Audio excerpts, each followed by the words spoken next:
Multiplication gamit ang mga kamay.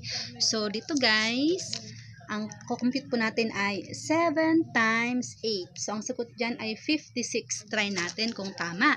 So, kapag nagbibilang po tayo, di ba ganito? 1, 2, 3, 4, 5, 6, 7, 8, 9, 10.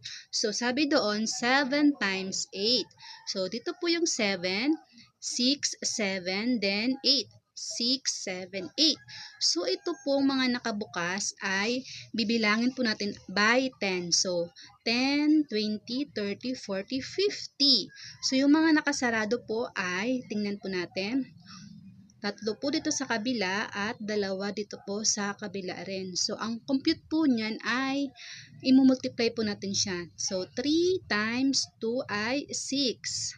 So, sa baba po ay 50 and then yung sa taas ay 6.